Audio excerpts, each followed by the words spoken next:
বাংলার পর্যটন মানচিত্রে নতুন সংযোজন পাতিবুনিয়া।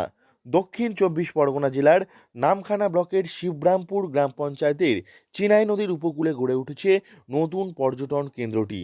পর্যটন মানচিত্রে এখনও নিজের জায়গা সেভাবে তৈরি করতে পারেনি এই স্থানটি, কিন্তু ধীরে ধীরে জনপ্রিয় হয়ে উঠছে পাতিবুনিয়া। আপনি চাইলেই খুব সহজেই এই স্থান থেকে ঘুরে আসতে পারবেন। বুঝলেন কেমন অনুভূতি?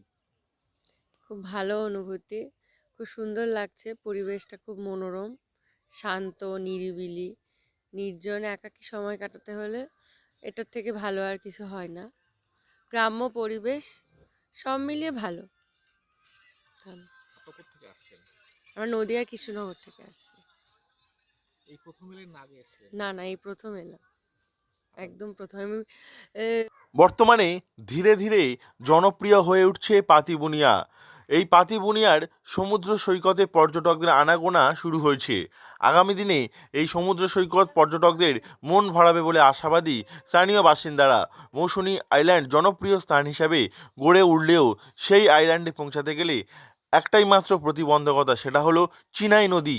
সেই চিনাই নদী পার হয়ে প্রায় ১.৫ কিলোমিটার অতিক্রম করে গেলে তবেই মৌসুনী আইল্যান্ডে পৌঁছানো যায়, কিন্তু এখানে খুব সহজে পৌঁছানো যায়। সমুদ্র আছে এবং দেখার ভালো জায়গা আছে।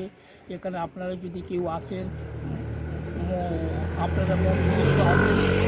10 মাইল থেকে ভিতরের দিকে যেতে হবে। এখানে নদী বদি পার হতে হবে না, খুব সহজে আসতে পারবেন, কোনো যাওয়া আসা কোনো অসুবিধা হবে না। আচ্ছা, তার জন্য থাকার ব্যবস্থা কেন আছে? হ্যাঁ, এখানে 3খানা লজ করা হয়েছে এবং লজে সুব্যবস্থা আছে।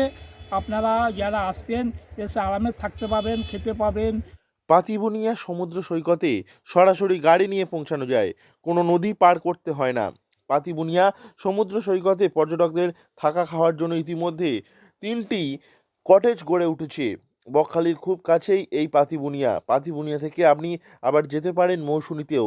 তাহলে আর দেরি কিসের, ঘুরে আসুন পাতিবুনিয়া থেকে। এই পাতিবুনিয়া খুব নির্জন একটি স্থান।